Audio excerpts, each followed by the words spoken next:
There's a time for living. The time keeps on flying. Think you're loving, baby, and all you do is crying. Can you feel those feelings real? Look at your game, girl. Look at your game, girl. What a mad delusion. Living in that confusion, frustration and doubt. Can you ever live without the game? Sad, sad game. Mad game. Just to say you love not me. When you can't be true, you can tell those lies, baby, but your heart left holding you. Can you feel those feelings?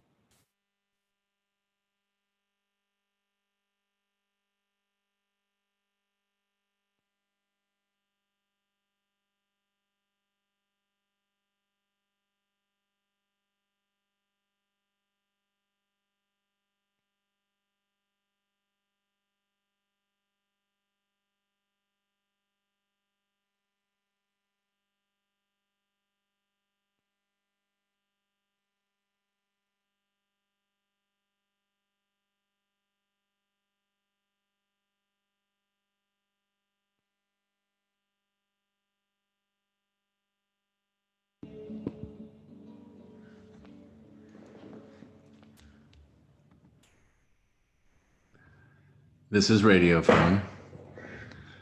This is not a podcast. This is live radio. This is the first broadcast. So there's going to be some bugs, but that's okay. This is Radiophone. This is not a podcast. See? We're already getting feedback, but that's part of the radio. I wanted to do a radio show for a long time. I'm not an expert. Radio has a deep meaning for me. What is radio? Well, first of all, it's something live with a localization. I am broadcasting from the hills of California, overlooking the Pacific Ocean. Right now, I hear helicopters. We're living in strange times, 2020, in the midst of a pandemic, over a virus, and now riots in the streets over violence and brutality.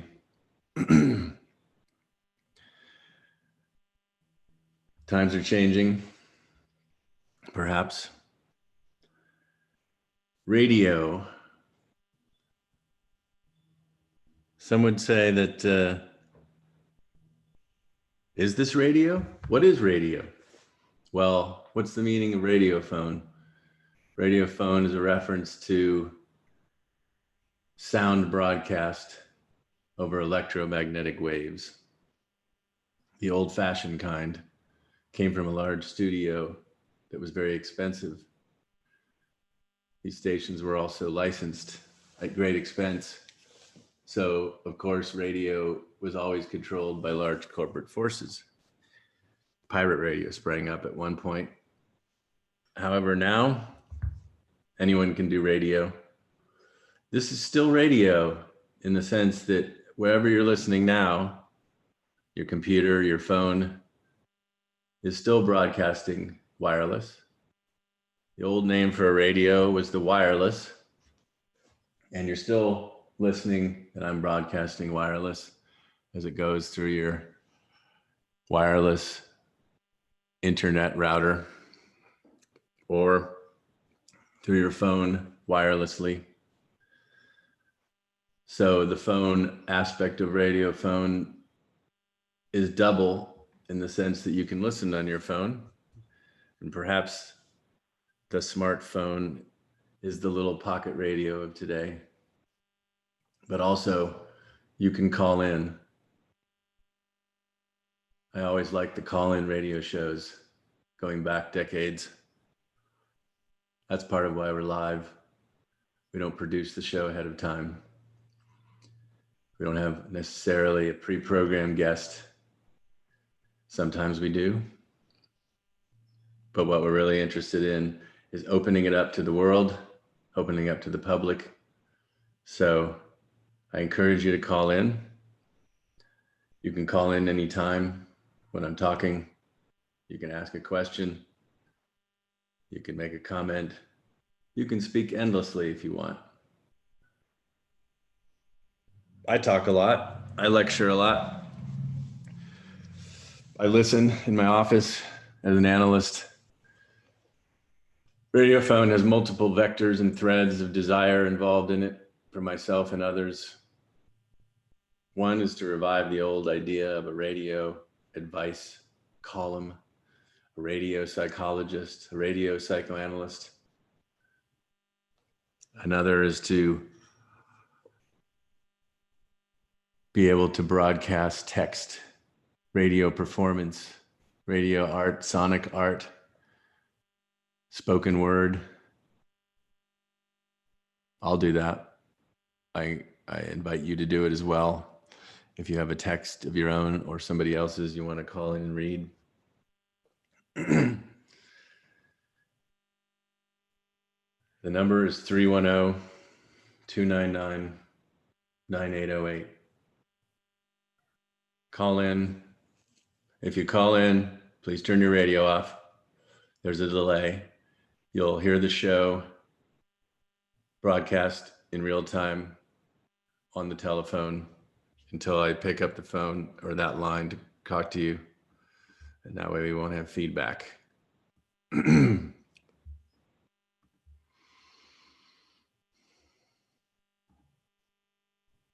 All right. Well, no callers yet, so I'll keep talking. Let me talk about some stories. Let me tell a story. Histoire in the French, I like because it connotes both a history and a story. The little story and the big story. Well, this is a little story, I guess, about a big story. The history of radio as seen through my own experience. Here are my recollections. Well, this isn't meant to be a webinar or a seminar. I give clinical seminars at analytica.org, our psychoanalytic institute and school and clinic. And I give large public seminars. When the pandemic began, I started giving more public seminars regarding larger social issues, of course, informed by a psychoanalytic discourse or perspective. Those webinars grew to be over 100 participants, so it occurred to me that it wasn't really useful to make them like webinars anymore, and that finally my long-term desire to do radio made sense in this regard. You can be listening to this, hiking in the mountains, running on the streets, taking a walk.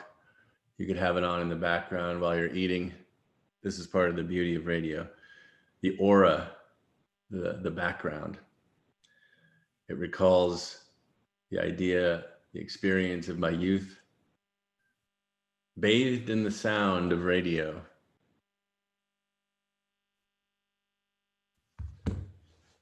Well, I guess before I was born, Wolfman Jack made this kind of radio famous. He broadcast from a secret location, not just playing music, but having a certain style with monologues. Perhaps the nighttime works better. Well, it's nighttime for some out there. I try to do it at a time that works for as much of the world as possible. You can listen to this as a podcast recording. You may be, but remember that this is live radio. It has that free association that Freud made famous, or the surrealists doing automatic drawing automatic writing. Psychoanalysis, free association is automatic speech. In this case, I'm even more in the position of the analysand. Radio, Wolfman Jack. Well, I have recollections from the 60s when I was a very young child of the radio, driving in the back of my parents' black Volkswagen Beetle, hearing songs like the Rolling Stones or Creedence Clearwater Revival. Like I said, there was an aspect of being bathed by a certain aura in those times. Of course, it's hard to separate the aura of my own personal youth from the aura of the times, but I believe I can separate them enough to say that there was a different feel back then in the late 60s and early 70s. We'll go on to explore that. I'm not sure the same aura exists, but I can talk about how radio played a part of that memory. The sounds, the pacing, the songs had a sense of slowness, a sense of having time and space. Perhaps that was an aspect of the rising of the baby boomers to early adulthood and the freedom to enjoy based on a momentarily more equal political economy.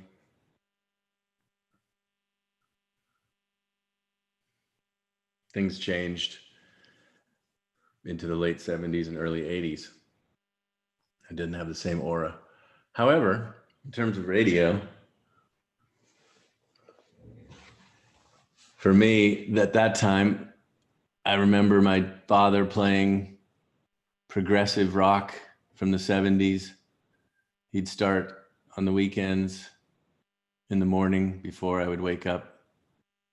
Again, there was an atmosphere of an extended song like Yes or Alan Parsons.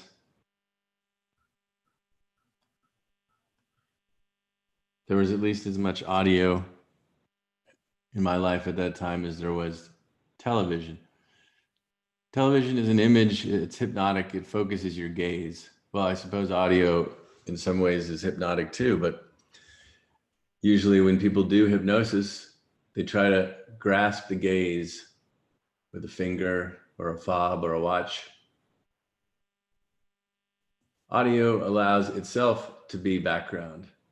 You can take it in as you please while focusing on something else.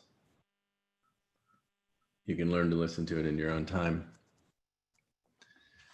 So the 70s sound brought something else even more extended. The downplaying of pop, of the popular, the extended songs to 5, 10, 20 minutes, album-oriented radio, where each song had its own essence. It didn't have to be a prepaid pop hit. That existed for a certain moment.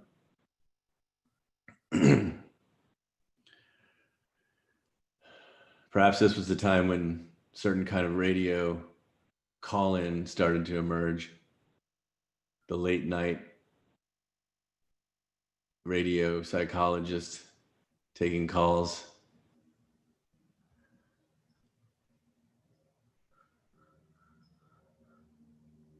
Sometime in the late 70s or early 80s, I remember my best friend and I found out about Larry King. This is the first time I heard this kind of talk radio. I think Larry King was on all through the night at that time. Maybe start at 10 or 11, go to 4 in the morning. I remember sometimes being so fascinated that I didn't sleep, or maybe it was the other way around. I couldn't sleep, so I would turn it on and listen to it. Alan Berg, I suppose, was performing at this time. I never heard his show. He would allow radical political discussions to take place. He was an extreme leftist at the time. I only found out about him, well, it was still the 80s, but when talk radio came out, the performance art piece by Eric Bogosian and later made into a film, very well portrayed example. I think he was murdered, perhaps a little bit too political. I'm interested in being political, but in a different way. We're living in some sad times where the binary is forced. This is not what we grew up in. We were already beyond that 50 years ago. I'd like to give everyone a voice. Hopefully they'll be willing to speak for themselves.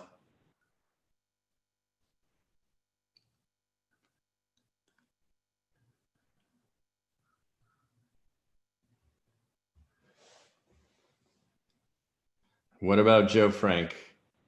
When I found Joe Frank, I think it was the 90s. Joe Frank's my favorite of all.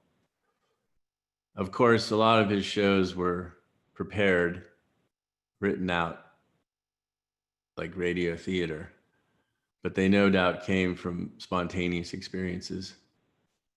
They included conversations with friends. They included lectures he would plug in.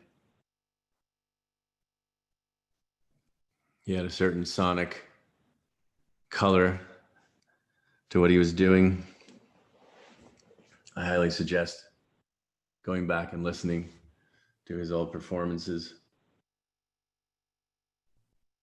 In some ways, this is not radio, but it harkens back to the sonic arts that began with the surrealists and Dadaists and futurists. Anton Artaud's extreme performance of the voice in the theater of cruelty, all the way up to the 50s, 60s, 70s, the Beats, Kerouac, and his beautiful nostalgic readings of his ethnography of America written down in his poetics, his novels.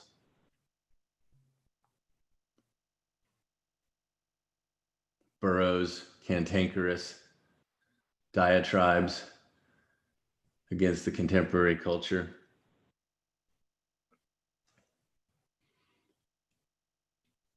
Finally, radio began to die out in the 2000s. Well, I should mention the importance of college radio. Probably most of the best stations in America or in history are the little college stations that subscribe to something that's called freeform radio. Every hour, every 2 hours, every 3 hours is a different slot for people to do what they want. Most of it's music, but very creatively done. You could go on and hear music in each slot that you've never heard before. Some of it's talk. The point is it's non-commercial. So it's individual, it's art. That still exists. WFMU in New Jersey, it's one of the best. One of my favorites. One of the last standing men was on today, the Glenn Jones radio program. Another beloved show of mine, another influence. Of course, Glenn's partner, X-Ray, died last year, so it's not the same. I'm going to try this out too, a dialogue. Bring on guests to do a dialogue. It's not the same as a monologue. There's things you can do with a dialogue. Theirs was very nice. Now Glenn's alone, but he's still doing it. So that's radio. However, can we make this talk? I will invite you to call in. The number is 310-299-9808. You can call from anywhere. Hopefully it's working. I should have some feedback if this isn't going out right, if you're not hearing me. But I'm waiting for a call to appear. I know it's our first show. Maybe you just want to listen, but a call would be nice. Maybe I'll give you something more to call about. Perhaps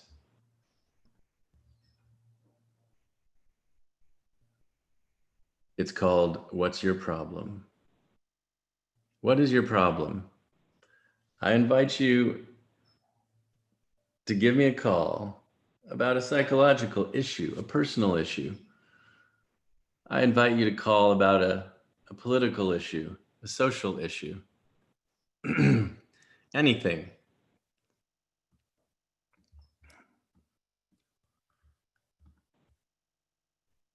All right. We have a caller. I'm going to ask the caller to hold for a minute while we take a little musical break for something you've never heard.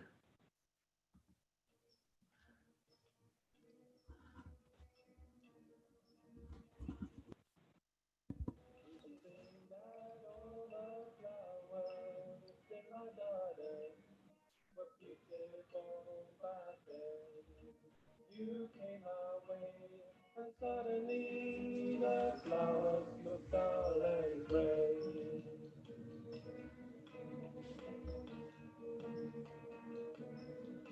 I used to think that all the flowers in my garden were beautiful, but then you came my way, and suddenly the flowers looked dull and gray.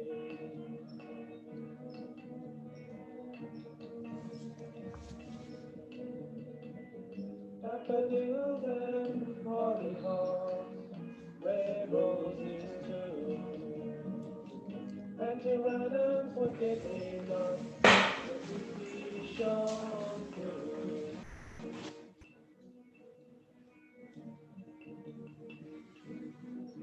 I used to think that all the flowers in my garden were beautiful, but then you came my way, and suddenly the flowers looked dull and gray.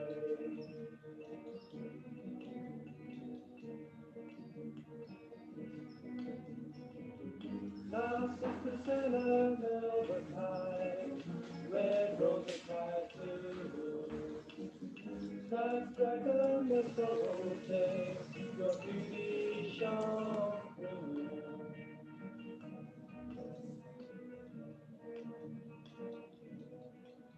You should think that all the flowers in my garden were beautiful, but then you came my way, and suddenly the flowers looked dull and gray.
All right. I just noticed that was Supernatural Girl. And the opening song was Look at Your Game, Girl. I don't pre-program the music. I do play, or I try to play obscure, unknown songs. You notice that the subtitle of the show is The Desire of the Analyst. If you keep listening, I'll talk more about what that means. But we have a caller, so let's see if we can get him on.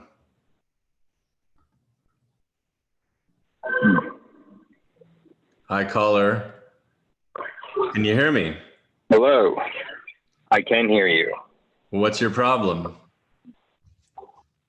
I don't know. Do I have to have a problem? It sounds like we really have more of a curiosity. The way that we have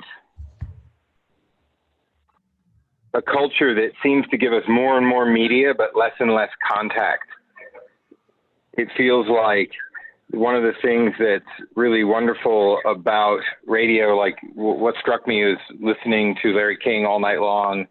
I had shows like Hearts of Space or these college radio shows that would play these long pieces that I never heard of before and exposed me to things that were totally different worlds. And it's funny that radio has an ability to take you out of the habit of life and bring you into something else that feels more alive. And when you're done with it, it's much different than watching even the greatest movies on Netflix or YouTube or movie theater. There's something really personal, private, secret, and connective and alive about it. And I'd love to, I get that this is what it feels like, what you're talking about. And I wanted to talk about that.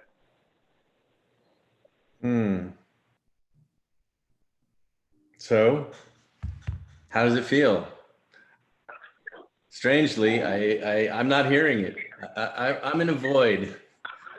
So instead of the aura of the radio coming into me, I'm giving the output. Yeah, it feels. What's funny? It feels as you speak of all these references, you're invoking this sense of nostalgia in a sense, but the way it weaves together, it has a future sense that makes me feel like I'm going on an adventure with a bunch of other people that I can't see them, but I can feel them on the same craft. Having the music come in, there's a sort of tradition to it, where whether it's Larry King or Wolfman Jack or the Click and Clack Brothers or the guys that you were just talking about that are now there's just the one guy by himself. I can't remember his name, but all of these people have an internal mythology that is still very private and internal. You enter into that world with very, very personal feeling versus in movies or in television, for sure, people have to project this like in a theater where you're trying to hit the audience in the back. You're sort of performing for them. Where here in radio, we are having a conversation that is effectively right now just the two of us talking. And a moment ago, it was just you talking. And then it'll be somebody else talking, but we have the voyeur aspect. So we're not breaking the intimacy of the dialogue by introducing other people to the dialogue, which is not the case in the form of television or a lot of media that tends to supersede radio. Yes. Some associations that are coming to me if I was going to try to talk about something highfalutin, psychoanalytic, the necessity of the gaze, being gazed at, and gazing oneself, and the doubling of that, the mirror of gazing at the other that gazes back at us. Perhaps this is useful and necessary in some ways, but it's also alienating. It is the over I, the superego, the censor. It is the invasion and intrusion of the gaze, even the film or television that intrudes into our brain. Audio is so soothing. It enters from behind. It enters from the side. As I say, it's even in the most extreme theater of cruelty, Artaud's desire to awaken people through his screeching sonic performances is in some way less intrusive than any given television show.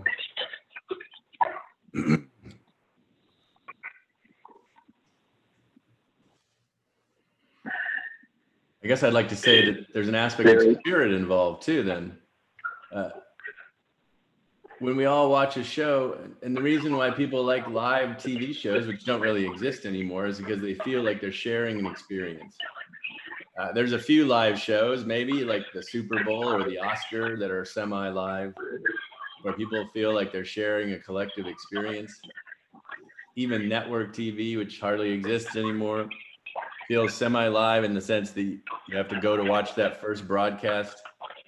It's not the same as a recording when you can download and control everything. I mean, sure, it's nice to control it at your leisure, but you lose that. I guess what you lose is spirit. You lose spirit in the sense of a collective experience, which maybe I'll talk about more today if I have time. So strangely, yeah, even though I'm talking or someone else is talking on the radio, or sorry, on a song, or you're talking, there's not many of us here, but there's a sense, and it probably will take some time to build up, but there's a sense of a spirit happening. I guess the collective audience, to the degree that it grows here, will feel like something like that.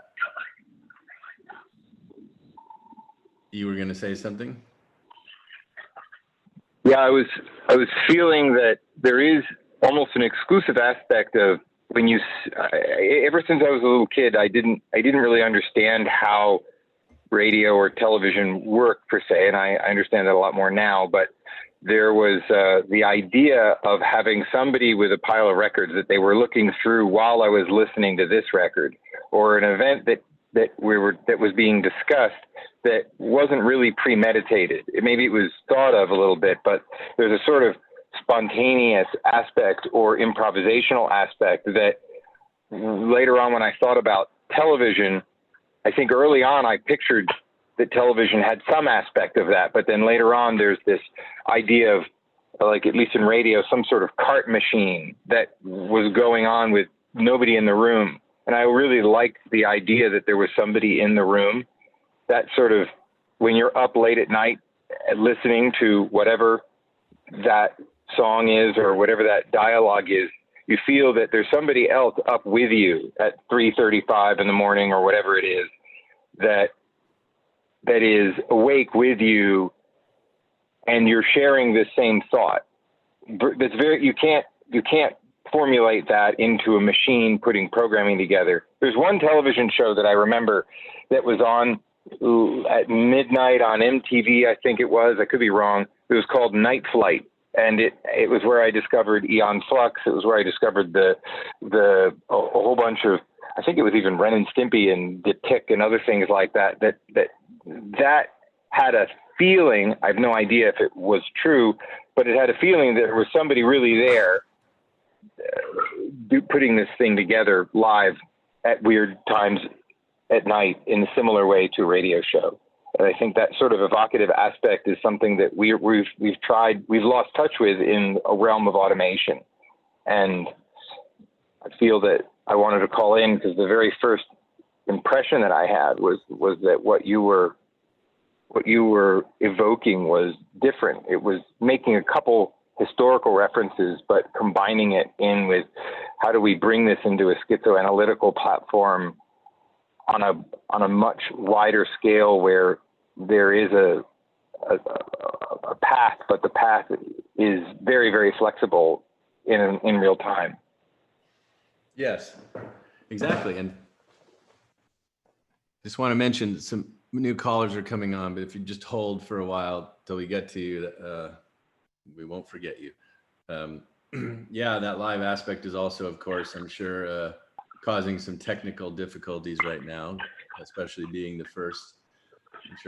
I'm sure I will learn from my experiences about how to operate and what technology to use to streamline this. But I suppose we should be grateful that we can even do this. I don't have to go into a studio to do it.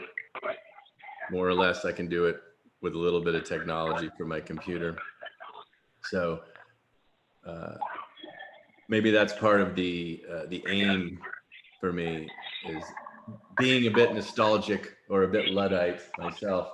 I try to counteract this, come to the position of what's essential for us is to remember we're a kind of a bridge. Those of us who are still alive, especially the promised generation born in the 60s and 70s, a bridge between the baby boomers and the millennials, a bridge that can remember these aspects that you're talking about and inject them into the network, is the phrase I use. Is it possible to take what we're talking about, intimacy, sincerity, subjectivity, spirit, and actually inject it into the network in some way?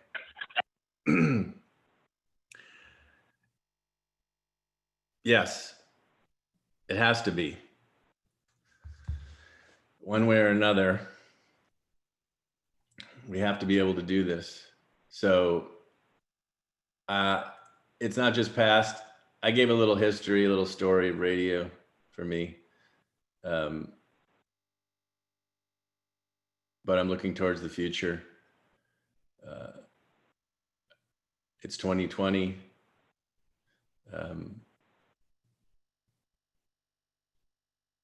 Blade Runner becomes more relevant, which took place at this moment. Seems to have come to fruition 40 years later, almost exactly what they expected.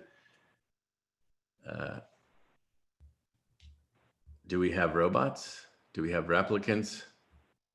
Is it possible that being subjected to technology constantly, pharmaceuticals, etc., that we as humans are in danger of becoming replicants ourselves? Is that the real story?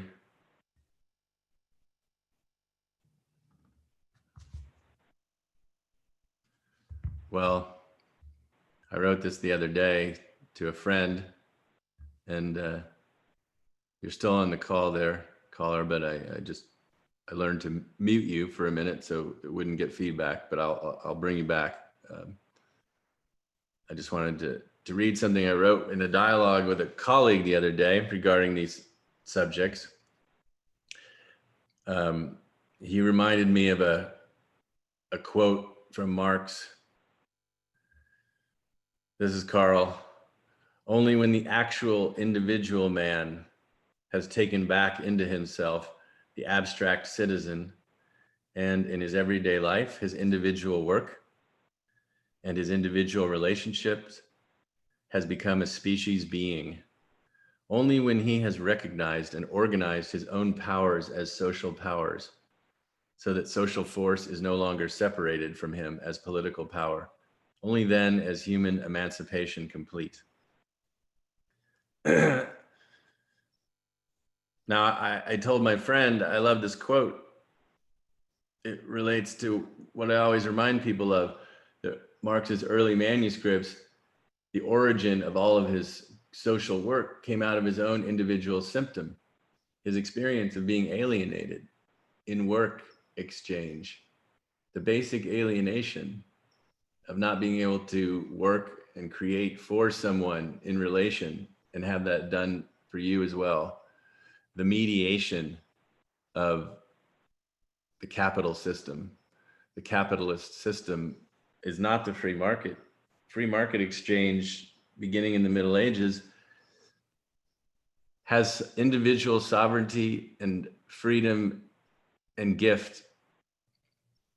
Capitalism is something different, as it says, cap meaning head. It's return of feudal hierarchy to something that was free market exchange of artisans. So let's not confuse those two things. But what I said to my friend was that this quote of Marx is complex. It shows that perhaps Marxists themselves have missed the point, not to mention those who consider themselves left or liberal.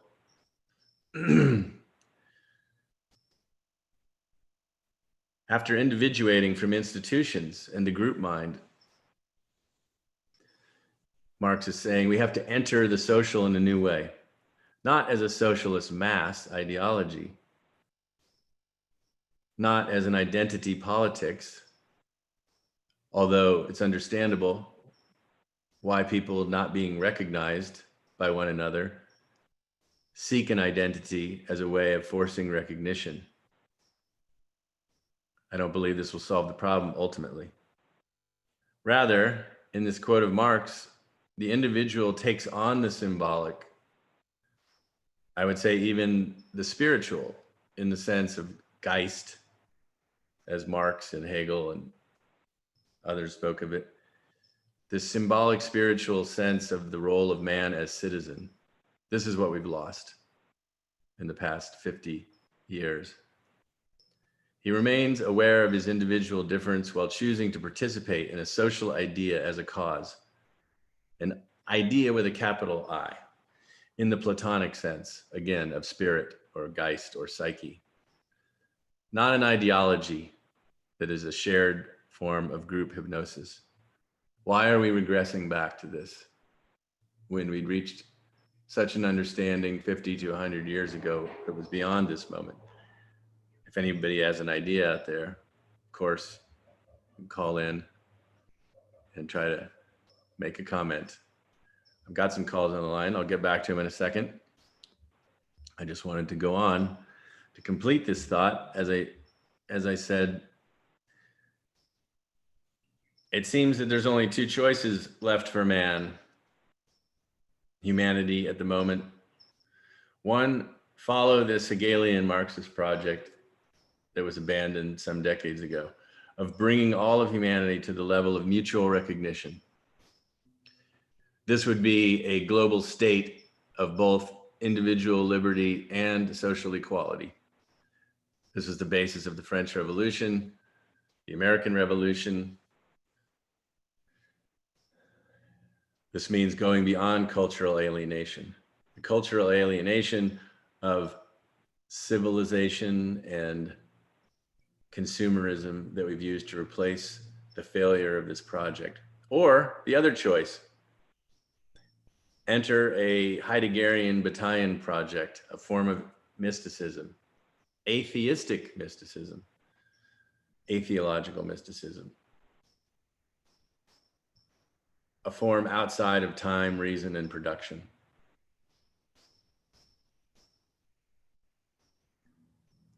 I believe ultimately that we must join these two choices. Each subject must enact his project in the world with the courage of the master and the work of the slave. He must have the courage to risk his own project, not to overcome someone else and turn them into a slave, a wage slave, or a real slave, and to take on the work of the slave, not to be a wage slave or a work slave, an actual slave, but to be a slave to his own project, his own cause, beyond his personality. This would be singularly related to each person's desire, but would also be done in collaboration with a collective. Is this possible today?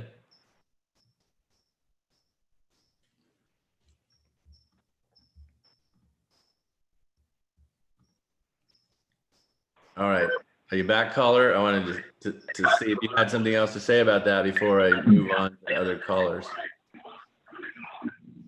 I am. I feel that for me, I'm feeling a carryover from how you introduced the premise, which is one of the aspects of preservation of radio in the personal sense versus mass-produced or mass pre-assembled video or audio presentation is that we have been moving further and further into a world of automation and prefabrication. And really what people want in art, what people want in culture, what people want in dialogue, communication, food is the effort and the energy that cannot be mass produced. You can't get it and say, oh, we did it, we got the recipe right, let's make a lot of this. You're talking about this part of the individual that carries over into the dialogue and the creation that is constantly being eroded by people trying to optimize it and replicate it to benefit from it, and then it vanishes.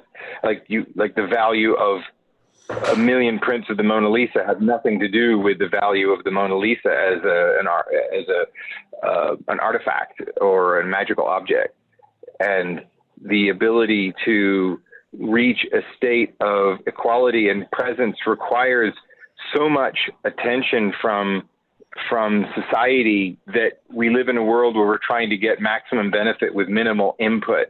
And that philosophically has to evolve to the point that we will live in an empty world if we don't give the world anything but emptiness.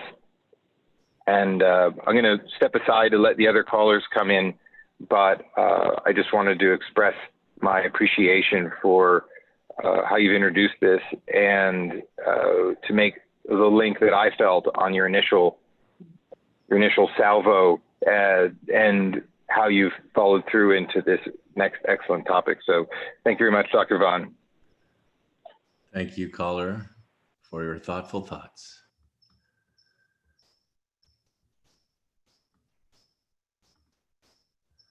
Okay, let's take another call.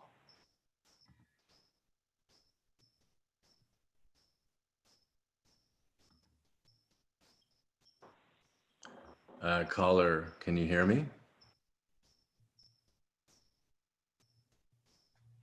Hello?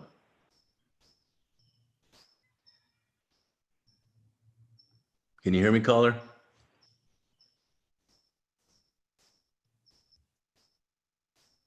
All right. Well, let's move on to another call.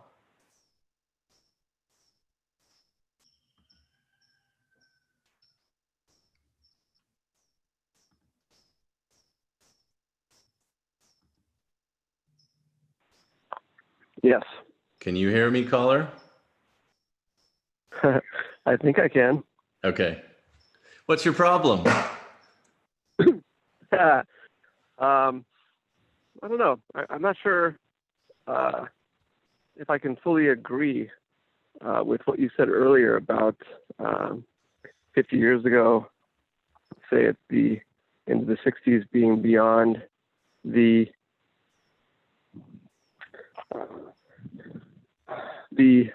polarity. Oh, good. That is me. Okay.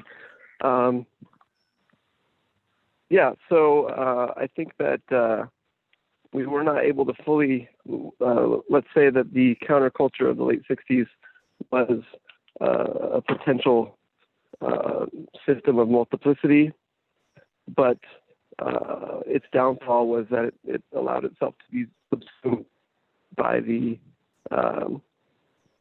dialectic of the establishment and the revolution, and it lacked the ultimate perspective of like a true love that really fought for the whole. And so, in fact, it was the inability to fully transcend the polarity that allowed it to be retaken up into the more traditional structures. So that was my comment about the history. Yeah, I hear what you're saying. And I'm certainly willing to be challenged to stay honest so that I don't valorize the past. But I'm not valorizing the past, really. I guess I'm valorizing what I call a return to the future, meaning that at least throughout the 20th century and up into the 60s and 70s, there was a beginning, an important acceleration and beginning towards something different, which seemed to become somewhat stymied in recent decades. I guess the more important question is what can we do now about it, or what exactly what have we evolved better? Well, maybe that's a question to you. What do you see that we've evolved better than that time period up to this point. Oh no, I don't disagree with you. I think that there was tremendous potential in that moment because of how much progress occurred on the part of the young generation. But maybe now it's so extreme now, the tension between extremes. It might be actually a perfect situation for us to be forced to solve that dilemma that we failed to solve in the 60s by having it be so urgent to find a way to reconcile, because perhaps there's such tension between extremes that it can't be sustained, and that problem will have to be solved. So at least the stage might be set to make a tremendous breakthrough. Right. That is the hope. Perhaps the hope that I agree with, that when I reflect back on the 60s joy, the 70s kind of relaxation and imminence, the 80s wealth, and into the 90s, again, a kind of stasis, impasse. Perhaps everything that's happened since that moment is necessary. It was necessary to enter some new phase. In some of my other public talks, I've described the old world as ending in 2000 and the new world beginning in 2020. In the last 20 years being a kind of purgatorial plateau that we lived through, where we reflected upon history as time and could still live as if it existed while it was still, in fact, already over. And finally, at this point, we can no longer live that way. We do live in some kind of post-historical, eternal present, it would seem, of some type. And maybe it's inevitable that the development of the technology does evolve us, but we could speed it up by trying to use it in a sense, to tell another story that I referred to earlier, which has a lot of facts behind it and references that I won't go into. But as I mentioned, coming out of the Middle Ages, there was an aspect of the individuation of the artisan entrepreneur, the free creator, to exchange, to join in collectives or guilds, to exchange with others. And that over time, that was taken over again by a kind of hierarchical feudal aspect, which is what capitalism is, an artificial feudal version of free market exchange. The development of certain large scale technology that we wouldn't have been able to develop in that way is a benefit that we now have available to us to return to that idea of the individual free market exchange, to try to return to dismantling the monopolies. There's nothing really to dismantle, actually. I mean, if a large company wants to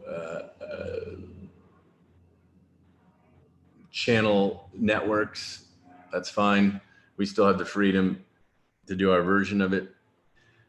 But when they control distribution of information too much, when just a couple of people or sources control all media information, that's a problem, obviously, or shipping or social media. But I think we're seeing that now and realizing the necessity to change it in some way.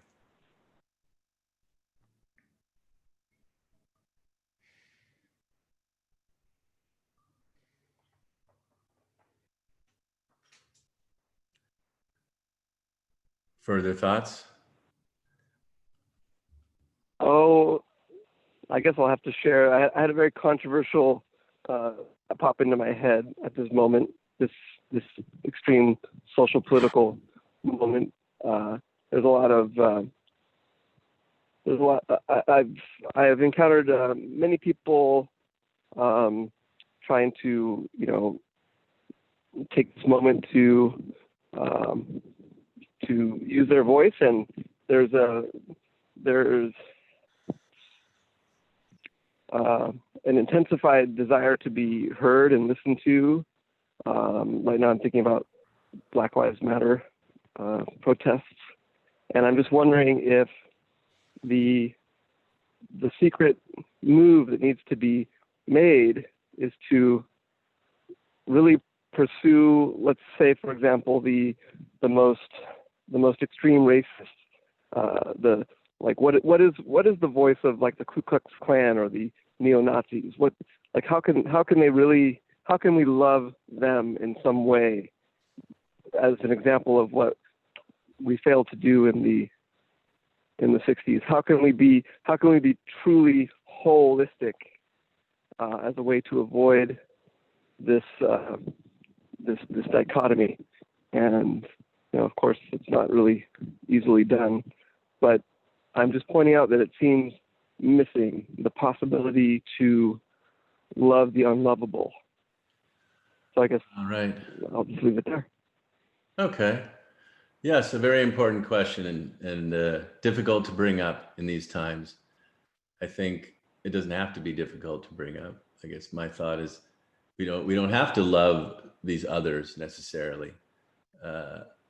I don't love all those others that you mentioned, but perhaps we could try to find a way to tolerate them. I sometimes speak of this term xenopathy. Rather than antipathy or sympathy, we could strive for xenopathy,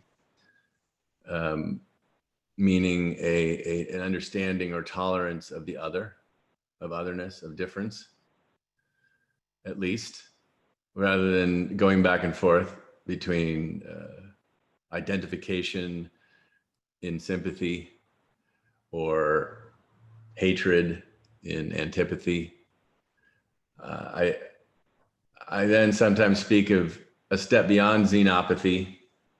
At least that's what we should strive for in the political social realm. And we already have a model for that, which is part of the, as I said, the American and European tradition of trying to preserve liberty, equality, and fraternity. At the same time, remember that these social structures and governments, including the American, is based on protecting the absolute minority to the greatest extent. That is the one, protecting the one from the billion who think differently, if possible. Now, of course, it only becomes an issue beyond that when it comes to, as John Stuart Mill talks about, one person's freedom stops where the other person's freedom to swing their fist stops where the other person's face begins. That's a place for the courts to decide. The Anglo-American legal system being, in my eyes, one of the most amazing, beautiful institutions constructed in history. Before we get to that level of the courts, we could have a basic law, a basic system of executive, police, parliament, president, which can protect xenopathy, meaning the ACLU, the Civil Liberties Union, for example, always has protected Nazis, for example, right to speak and to deliver their voice and their message, not to protect them to perpetrate violence. This seems what we're losing today, is this difference between sending a message, communicating as a form of dialogue. And maybe this goes back to some of the problems that relate to what I was talking about. Another element of this story from the Middle Ages, well, I guess the story I'm building up is that the Greek Republic was the first major attempt to develop a public space of liberty and equality beyond simply a feudalism, a hierarchy. It was short-lived, perhaps, but these ideas returned on a grand scale after hundreds of years, after the Middle Ages. The construction of a public sphere, an arena, an agora, and a republic began to take place. And this was a place for the everyman to exchange and learn in cafes, in diaries and journals, in the early newspapers, salons and pubs. Eventually, this was taken over, challenged by the development of experts telling people what to think and believe rather than freely exchanging.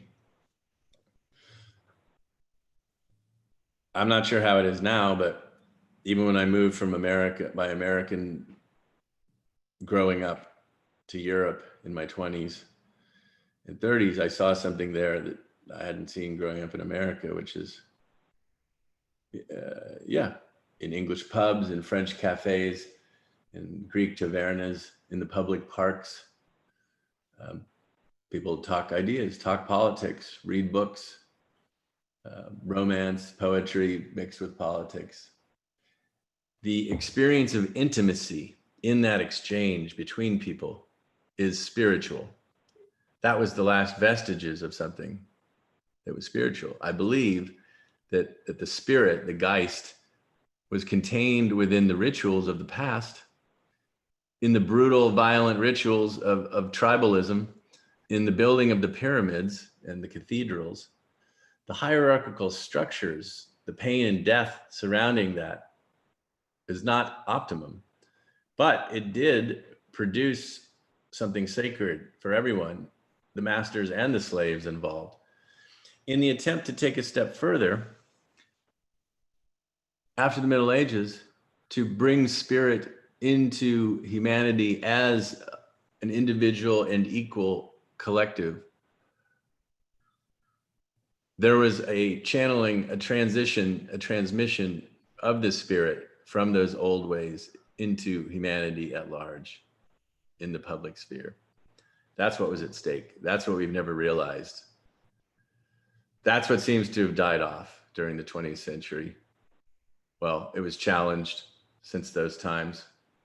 Perhaps it came to a final struggle in the 20th century between various modernist art movements, anarchic movements, autarkic movements to retain individuation against the academic experts, the journalistic experts, against the oncoming consumerism of corporate producers wanting people to consume their products. So I think we can't just talk about the problems of capitalism, political economy, although that does seem to be the major issue behind some of the aspects of identity politics. To address this larger problem of alienation from lack of recognition on a singular level. Hegel could not foresee that the process of evolving what happened in the French Revolution and the other revolutions would be simple and lead to this social experience that Marx talks about the spirit being shared by humanity, that there would be extended various forms of hierarchy and inequality, various little forms of master-slave or power dynamics in race, in sex, in gender, in consumerism, in capitalism. Marx addressed the capitalist version of that. And in the last century, we've been dealing with the questions of gender and race and sex, etc. But it occurs to me that the ultimate solution to these questions is still the one that Hegel outlined. the lack of recognition that each subject feels for whatever reason. And hence the importance of appending psychoanalysis to social politics and change, of joining Hegel to Freud, which Jacques Lacan, the French psychoanalyst, tried to do. In this case, it would be a matter, as I said earlier, of each individual subject finding a way to be recognized through his own project, a project connected to his own desire. But that is best done in a collective form if it is possible.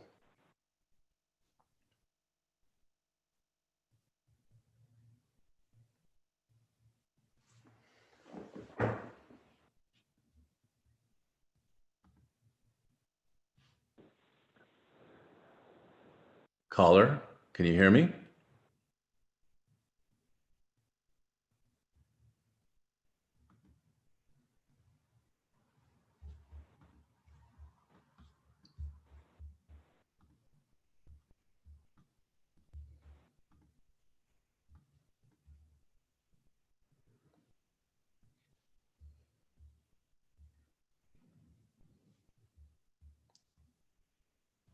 Can you hear me, caller? No. Okay. Well, in that case, let's try another song.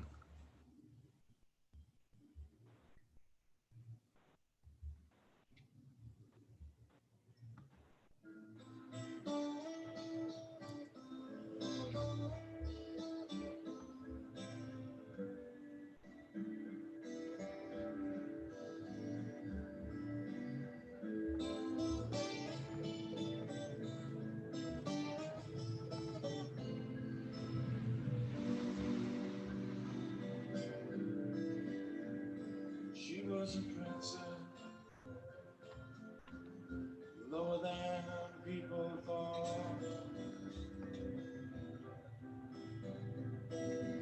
Master of nothing, mistress of something she thought.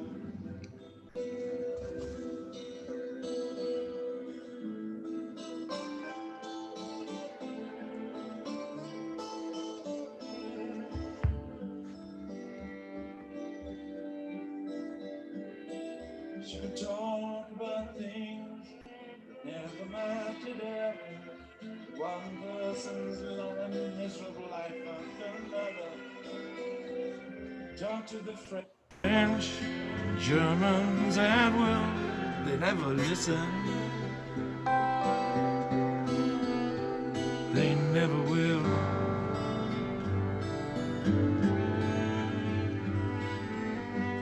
The Chinese envoy was here, the Chinese envoy was here, the Chinese envoy was here, but left.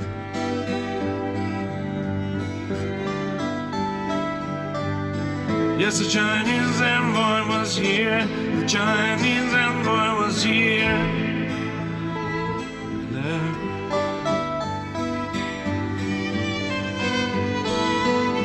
Calling out her name, you'd be surprised that what came, galloping out of the darkness, just like furniture. Could forgive all if it hadn't been for Cardinal Richelieu and all his court.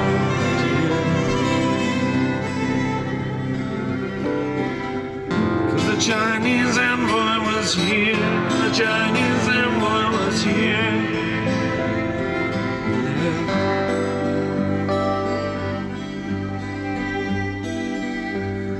Yes, the Chinese envoy was here, the Chinese envoy was here.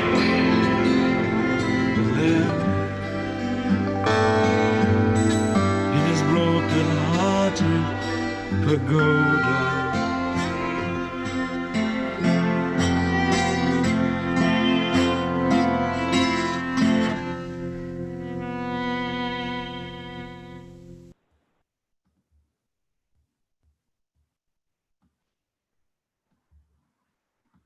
All right.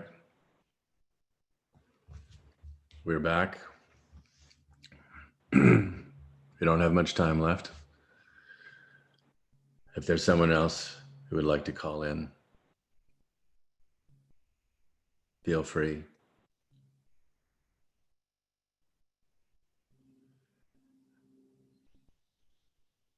I've been accused of tragedy in my music, but I've turned this symptom into a joy. I accept my name as DJ Tragic.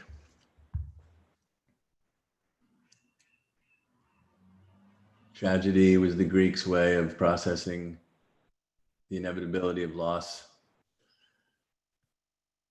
of change. Let us remember that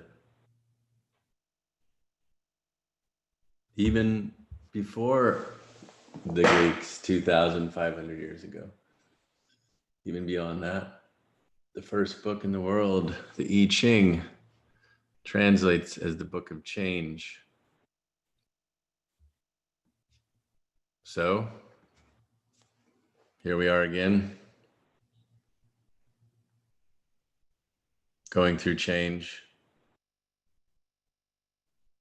We're trying to look towards the future.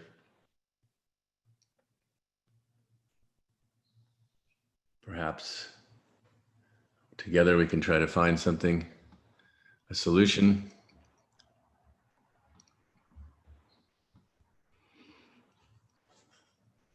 Radiophone will be broadcasting on Sundays.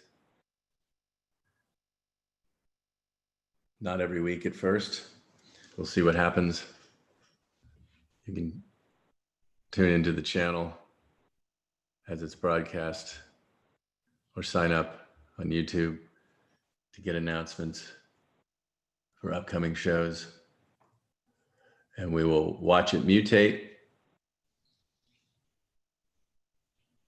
The desire of the analyst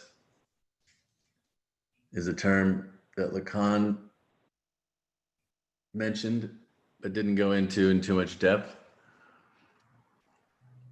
I've elaborated this in many different ways over the years. It's an important idea for practice, but also for ethics. As I said earlier, xenopathy is hard enough for us to achieve and seems nearly impossible under the current climate compared to 50, 100 years ago. Beyond xenopathy, something I call xenophilia, a love for the other. Perhaps that's what the caller was referencing. Is it possible to have a love for the other, even beyond the toleration? Perhaps this is evinced by Christ, the true message of Christ.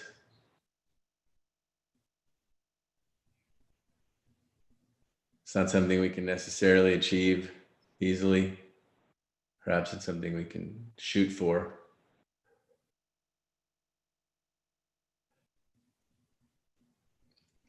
The desire of the analyst speaks to the idea that, well, what is psychoanalysis?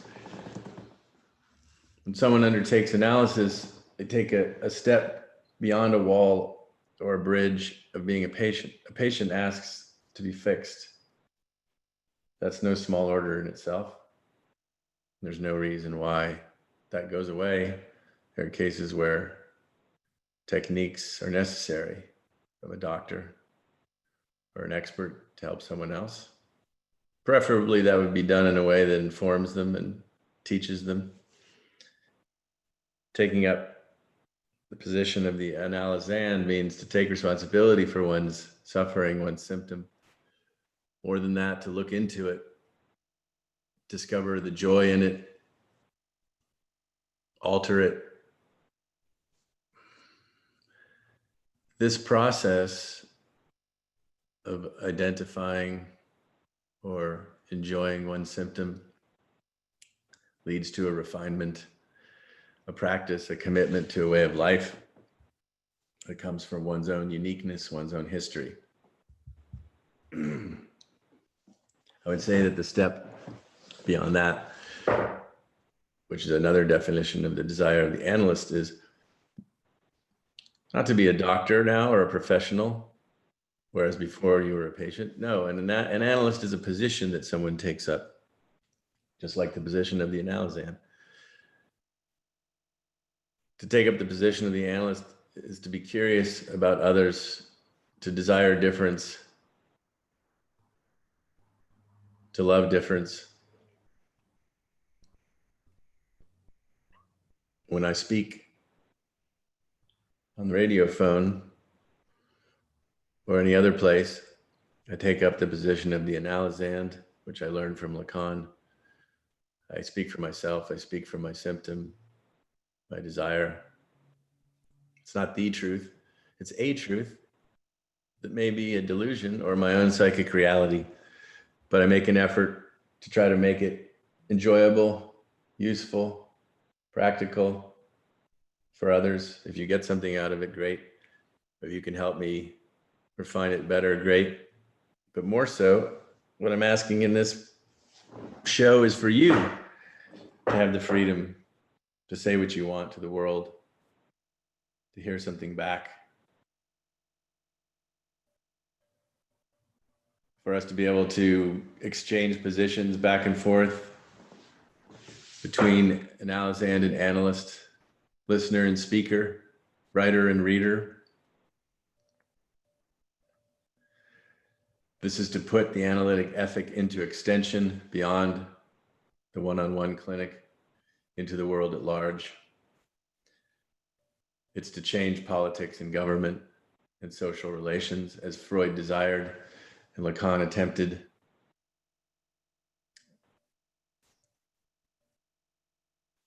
I invite everyone to do the same. And if you don't want to call in for whatever reason, you can send questions or comments by mail as well. Email, that is. And we'll take them that way.